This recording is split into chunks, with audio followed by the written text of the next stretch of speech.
야담 이야기. 음탕하게 쳐다보며 언젠가 내 배 위에 올라가리라. 옛날 양주에서 그리 멀지 않은 장제울이라는 곳에 박진사라는 사람이 살고 있었습니다. 박진사는 마음씨 어지고 가난한 사람들을 동정해주기 좋아하는 선비였습니다.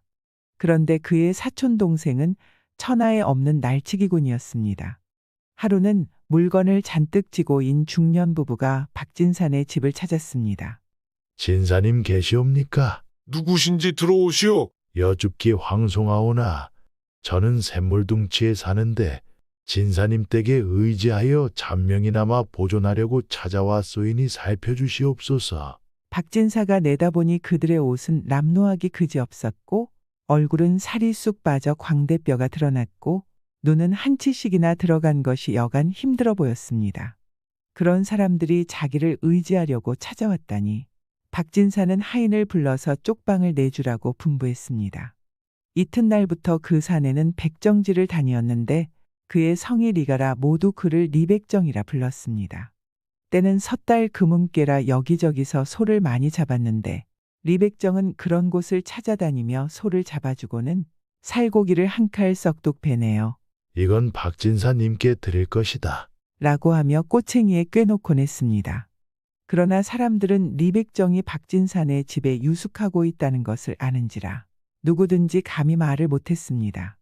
이렇게 그는 소고기를 서너 꼬챙이씩 해가지고 와서는 진사님께 드리며 이 고기로 채를 하십시오. 라고 했습니다. 그는 이렇게 3년 동안을 하루같이 일하더니 돈량이나 잘 벌었습니다.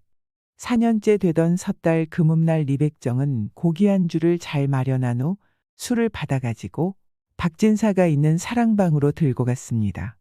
수년 동안 진사님의 사랑을 받으며 배를 많이 끼쳤습니다.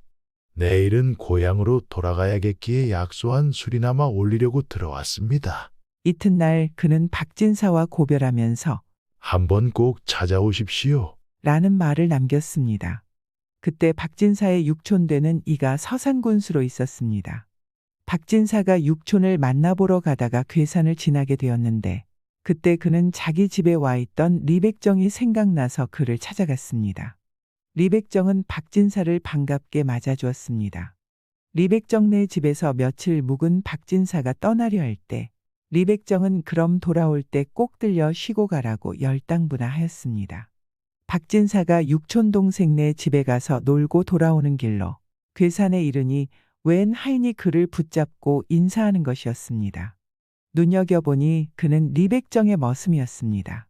리백정네 집에 이르니 마루에 왔다 갔다 하던 리백정이 박진사가 오는 걸 보자 버선발로 달려가 맞았습니다. 리백정네 집에서 며칠 묵은 박진사는 리백정이 그처럼 만류하는 것도 마다하고 길을 떠나게 되었습니다. 박진사가 밖에 나가보니 벌써 좋은 말에다 부담을 지워놓았는데 한쪽 부담에는 한삼 세 몫을 가득 담고 다른 한쪽에는 안주 황삼을 꼴똑 담았었습니다. 약소한 대로 가지고 가주십시오. 박진사가 거절하다 못해 그대로 가지고 집에 돌아왔습니다. 박진사 사촌이 이걸 보자 욕심이 나서 몸살을 했습니다. 소문난 진상인 박진사 사촌은 암탉을 놓아 길렀는데 암탉이 알을 낳게 되면 수탉이 있는 집들을 찾아가서 우리 집에는 암탉밖에 없네. 이 알은 자네네 집 수탉이 교미하여 낳은 것이니 자네 것일세. 하며 돌려주곤 했습니다. 이렇게 한 달 두 달 지나니 사람들은 양반 박서방은 지나치게 엮은 사람이더니 이제는 머저리로 됐다고 했습니다. 그러던 그의 봄이 되자 박서방은 숫소를 사다가 놓아 기르더니 가을부터는 집집에서 송아지를 낳게 되면 곧 찾아가서 그걸 끌고 왔습니다. 주인이 놀라서 왜 남의 송아지를 끌어가는가고 물으면 그는 나는 자네 집 수탉이 우리 집 암탉과 교미에서 낳은 알을 몽땅 돌리지 않았소. 이 소는 내 집 황소가 교미에서 낳았으니 그래 우리 집 송아지가 아니고 뭐요. 그놈은 이렇게 양반이란 턱을 대고 백성들의 재물을 마구 긁어가는 악한이었습니다. 그리고 동네 처녀들만 보면 음탕하게 쳐다보며 언젠가 내 배 위에 올라가리라 라며 희롱까지 하며 다녔습니다. 그런데 그는 사촌형인 박진사가 한 번 걸음에 적잖게 벌어가지고 온 것을 보자 굴뚝 같은 욕심이 치밀어 캐고 들었습니다. 형님, 서산에 먹을 게 많습니까? 이 사람아, 서산은 자네도 알다시피 작은 고을인데 뭘 먹을 게 있겠나? 먹을 게 없다는 게 형님은 어디서 이렇게 많이 얻어왔어? 사촌 동생이 따지고 드니 박진사는 할 수 없이 자기 집에 와 있던 리백정이 괴산에 사는데 은혜를 갚느라고 주기에 할 수 없이 가져왔노라고 이야기했습니다. 사촌 동생이 생각해 보니 형이 저렇게 많은 물건을 가져온 걸 봐선 양반인 자기가 가서 한번 따지면 백정인 그놈은 무서워서라도 벌벌 떨면서 한술에 꽉 박아줄 것이라고 생각했습니다. 그래서 이튿날 새벽에 괴산을 향해 떠났습니다. 리백정네 집에 이르니 정자관을 쓴 리백정이 장죽을 입에다 물고 마루에 안아서 부채질을 하고 있었습니다. 사촌 동생이 그 꼴을 보더니만 저런 백정놈의 자식 같으니라고. 내 놈이 감히 정자관을 쓰고 장죽을 꼬나 들고 양반인 체하고 행세를 해. 냉큼 꿇어 엎디지 못할까. 하고 고래고래 소리쳤습니다. 리백정이 내려다보니 알건달이며 날강도인 박진사의 사촌 동생인지라 여봐라. 하고 점잖게 하인을 부르더니 저기 미친놈이 왔으니 붙잡아다 광에 가두도록 해라. 하고 분부했습니다. 그러자 장정들이 달려들어 박진사의 사촌 동생을 제꺽 붙잡아 광에다 집어넣고 밖으로 자물쇠를 절컥 잠갔습니다. 박진사의 사촌 동생은 사면이 환히 내다보이는 광에 갇히고 보니 더욱 기가 막혀서 에이, 벼락을 맞을 백정놈아. 냉큼 나를 내놓지 못할까. 하고 소리쳤습니다. 얘들아, 미친 개한테는 몽둥이 찜질이 제격이니라. 저 녀석이 미쳐서 아무 소리나 하면 날뛰는데 미친 사람은 침을 제일 무서워하니라. 가까이 갔다가는 괜히 다치겠으니 긴 장대기 끝에다 송곳이나 돗바늘을 박아가지고 사면에서 사정없이 찌르도록 해라. 하인들이 잠깐 사이에 장대기 끝에다 송곳이며 돗바늘을 박아가지고 통발 안에 든 쥐를 찌르듯 이쪽 저쪽에서 찌르니 박진사 사촌 동생은 아프다고 소리치며 맴돌아쳤습니다. 저쪽으로 피해가면 저쪽에서 찌르고 이쪽으로 피해오면 이쪽에서 찌르는지라 그는 앉을래야 앉을 수도 서 있을래야 서 있을 수도 없어서 이리 뛰고 저리 뛰며 사람 살리라고 소리치다가 나중에는 맥이 지나여 입을 다물고 말았습니다. 얼마 후에 정신을 차린 그는 이놈의 백정놈. 어디 두고 보자.